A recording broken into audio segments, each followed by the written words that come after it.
y'all, welcome back to my channel. Hola, buenas, bienvenido a mi canal. In today's video, I'm going to be telling you everything you need to know before visiting Panama.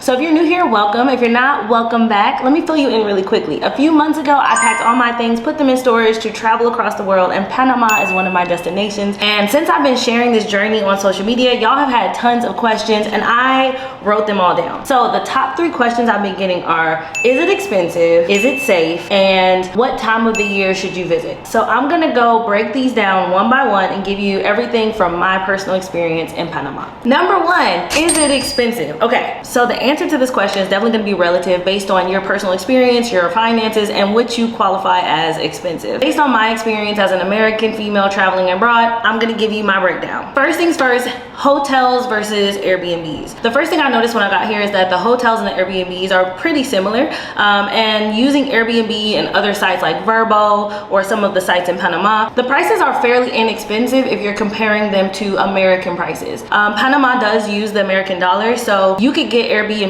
for as low as $65 to $85 a night for a pretty nice apartment. I will say it does depend on the area that you're in, but out of all the Airbnbs I've stayed in since I've been here, that's about the price range that you can expect. Now, you can go up higher and have a much nicer place. I've stayed in boutique hotels, I've stayed in Airbnbs, I've stayed in condos, and all of them have been very nice for around that price range. Now, I have noticed that there are hostels here which look to be very nice and clean and in safe areas, so that is something that you could also consider. I don't necessarily know the prices of those, but if you know hostels, they are fairly inexpensive. Since I've been here, I've stayed in 5 Airbnbs. 2 of them have been close to the city center along Avenida Balboa, which is a very popular street here. It is somewhat of a touristy area, so the prices are a bit more expensive, but this is the location where I've stayed in high rises, and if I had to compare it to anything, it would be like Miami. The first Airbnb I stayed in was $79 a night, and it was beautiful. I had an ocean view, I had lots and lots of space, kitchen. I'm an Airbnb girly because I like to feel like I'm at home whenever I visit a place. So I had a kitchen, 2 bathrooms, ocean view. It was very comfortable, very spacious. So $79 a night can go a long way in Panama. Now there is an area here called Casco Viejo. It's like an older part of the city. It's kind of split between like locals and tourists, but depending on which part you stay in, you can definitely stay in a very, very nice hotel or Airbnb. I've done both. So I stayed in a boutique hotel, which it was pretty small,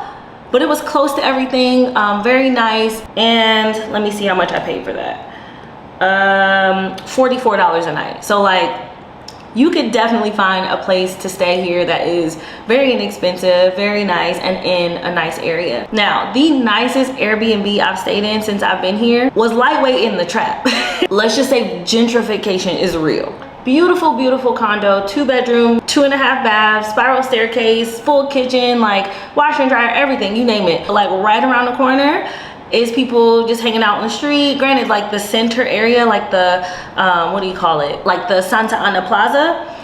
Older people, they're out playing dominoes, they're hanging out, laughing, having a good time. So it doesn't feel dangerous, but you could definitely tell, like, keep your head on a swivel, right? But it definitely speaks to the socioeconomic differences in the city, because it is so apparent that I'm staying in a beautiful, newly built Airbnb condo, and right outside there are people who are struggling to like pay for food. You don't want to be out with your brand new iPhone, jewelry on. It's just a place where you just need to be mindful. My point is, place, beautiful. Step outside, just be careful. But even this place was only $88 a night. And I actually looked on there again last week. Price already shooting up. I think that's partially because this time of the year is currently December. Oh, just kidding. It's currently January, and this is their like prime season. It's their dry season, aka their summertime.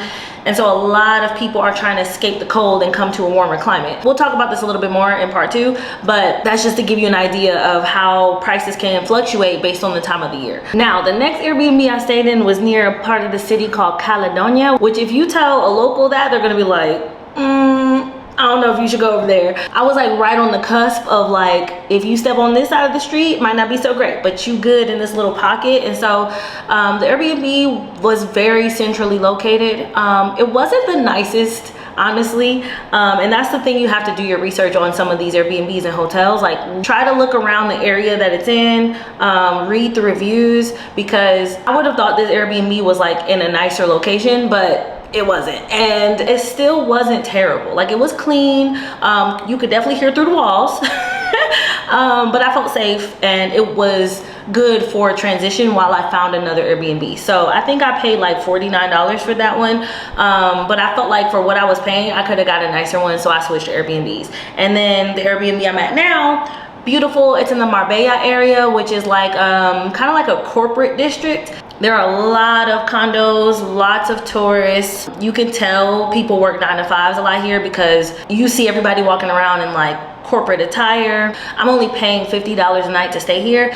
2 bathrooms, 1 bedroom, very, very spacious. Like, it makes me feel like I could live here forever. So I do love the area. It's very safe. I can walk around here at night. That is one thing that I do love about Panama. Like, the energy of Panama City feels very safe, but we'll talk about that in the next part. Panama does use the American dollar, so the exchange is very easy, especially if you're someone visiting from the States. Keep that in mind. But if you've visited other South American or Central American countries, you could probably get a lot more bang for your buck, but here it's pretty comparable. So I think if you were to pay like rent here as a Panamanian or someone who has their visa, you may get a little bit better of a deal, paying from around $700 to maybe $1,100 a month.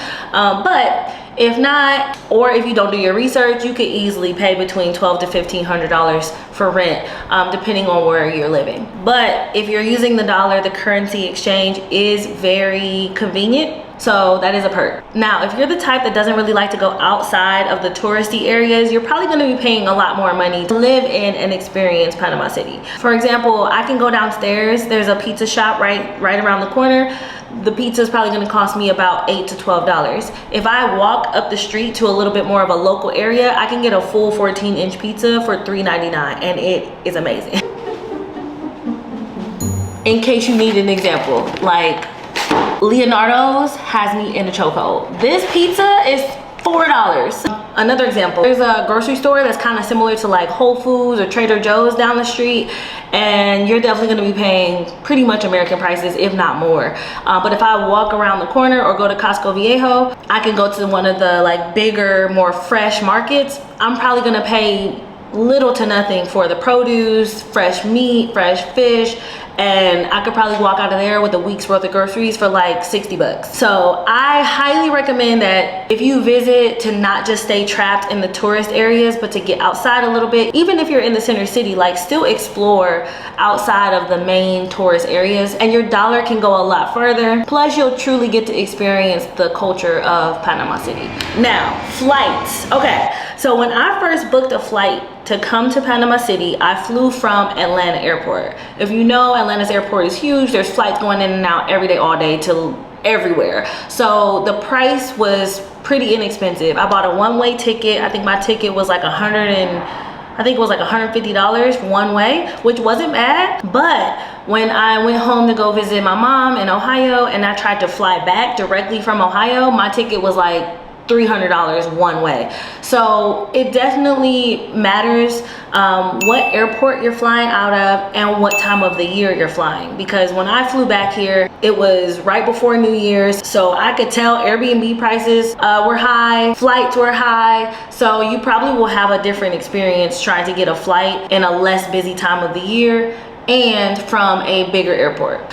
From Atlanta, the flight was only like 3.5 hours, which was not bad at all. So depending on where you're flying from, this could be a very inexpensive and short flight. Last but not least, you can definitely use your credit cards here. Like, it's super easy to just scan and swipe and you're just fine. But I will say, if you're in the local areas, you definitely want to have cash and not big bills, like 5s, 10s, cool. But if you go try to buy some like local fresh fruit or you know, one of these meals off the street, which you could buy a good hearty amazing meal for like $4, and you got arroz con pollo, patacones, plátanos, like a really good sancocho, habichuelas. I'm having flashbacks because that's all I've been eating since I've been here, and I'm like, oof, the food is so good. But you could definitely buy a great plate of food, big old plate of food for like $4.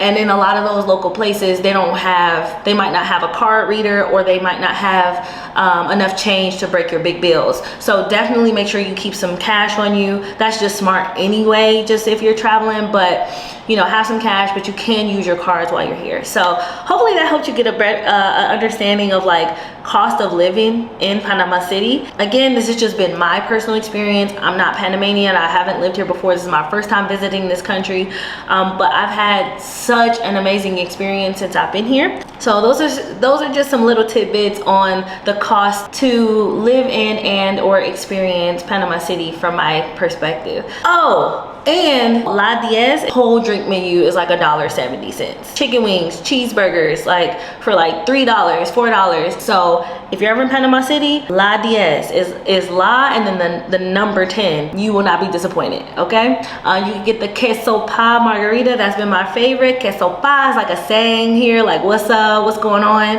I've been practicing my Spanish, so anytime I get in an Uber and I'm like queso pa, they're like, oh, what you know about queso pa?